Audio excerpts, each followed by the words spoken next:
Good afternoon, guys. I was wondering what the main symptoms of catalyst wear are on a B8.5 S4. My gas mileage has gotten bad, and there's some soot from the exhaust as well.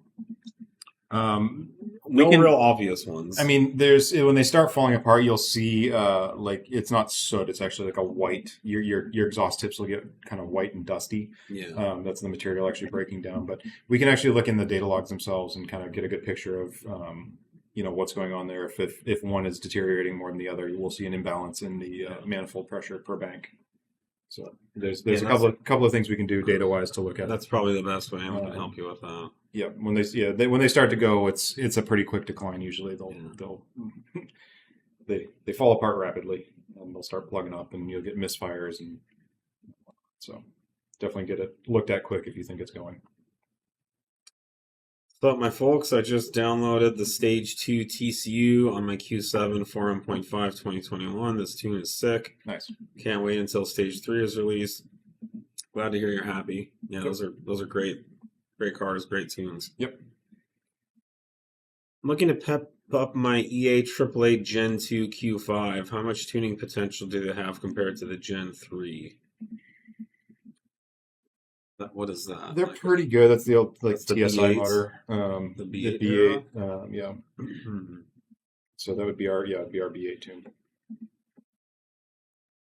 Fun car, but I mean it's the later motors have a lot more headroom in them Yeah, from the turbos. the bigger turbo. Yeah. And it gets even bigger, even better with the Gen 4. But no, they still pick up quite a bit on the stage one too. Every Audi turbo motor since the 1ET has really good potential. Yeah, don't compare up too much. I mean, it always is, yeah, a moving target. Just Yeah. look at what you can do with your hardware.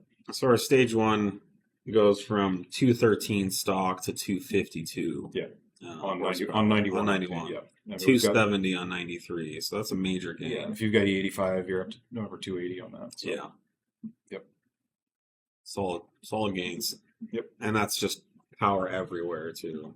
yeah. Those are smaller turbos. So in the Q5, it actually probably feel pretty solid, where you get a bunch more torque down low.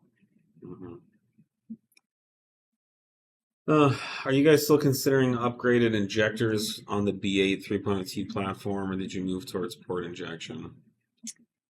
I'd say it's safe to say we're moving to a full MPI. Pretty firmly MPI at Yeah. this point. We spent a lot of time trying to find a viable, cost reasonable injection solution for those motors. hmm That DI system in particular is several generations old at this point and doesn't have a lot of headroom left in it to, I mean, it's running, as a comparison, it's running like 150, 160 bar tapped out, whereas like the, take like a Mark IV MQB motor, they're starting at 350 thereabouts. It's just the technology in the pumps and whatnot has come a huge way. So you just get that much more fuel per injection amount or per injection time, which is why we're able to run E85 and that a lot more power per injector out of some of these newer cars. But the B8, yeah, we worked with a number of different solutions and options, and both uh, uh, aftermarket injectors that are out there, not aftermarket, but other model injectors that are out there, and some redesigned injectors, and it just wasn't enough overhead in the system to make it viable Yeah. at this point. Yeah, and for the cost, you can get into MPI. It's yeah, and it's tricky. It's not a cheap upgrade any which way on that Yeah. motor. And keep in mind, we're not talking about MPI like what some of the other tuners are offering. We're talking about a fully integrated Yep. with the factory ECU MPI solution that is properly calibrated to match all the load levels. There's no guessing. Some of the other tuners, they have these aftermarket controllers, which are just kind of basing the fuel demand loosely on like manifold pressure and Right. RPM, Yeah, which which is not accurate. not accurate. We have the only fuel demand that the MPI controller is using is from the stock ECU. hmm The stock ECU is telling it how much fuel it Yep. needs per bank. So it is bank specific as well. So it's more or less as if Audi had done MPI Right. at this level. Yep. Weather has been heating up in the Bay Area. With this hotter weather, I've noticed my oil temps approaching 240 degrees Fahrenheit under normal driving on a stock Tune Marque GTI. Is this too hot for 0W20 or should I use 5W40? No, I mean normal driving stuff. That's Yeah. not too hot anyway. That's just a little bit hotter than your coolant temp and Yeah. a little bit hotter than what the factory wants the oil to be, I would say. If you were in the 300s, maybe it'd be something to start thinking about. No, I wouldn't worry about that at all. That's like John said, it's 20, 30 degrees over, well, if even that. So the factory, light load cruising on these, the factory will run the motor hotter than under full load. So you'll see 110C requested typically, which is basically not far from where you're at right there.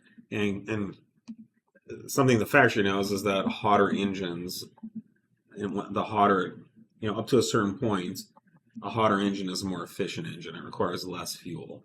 Yeah, all your viscosities are dropping. Yeah. Your coefficient frictions from your fuel or your oil viscosity increases. This is why in the old days you had like a choke. So you would when the car was cold, you could add manually more fuel to the carburetor to get it to start because the engine needs more fuel because it's less efficient when it's cold. And there's a lot of reasons for why that is, but. So as far as emissions and efficiency, they can run the motor a little hotter.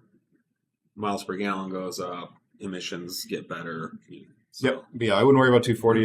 The factory's likely targeting 110C anyway, typically on light load cruising stuff, which is 230F. So you're right there. Yeah. Stock car, it's safe to say if it's running 240, it's because the ECU's requesting that. Yeah. It's not an accident.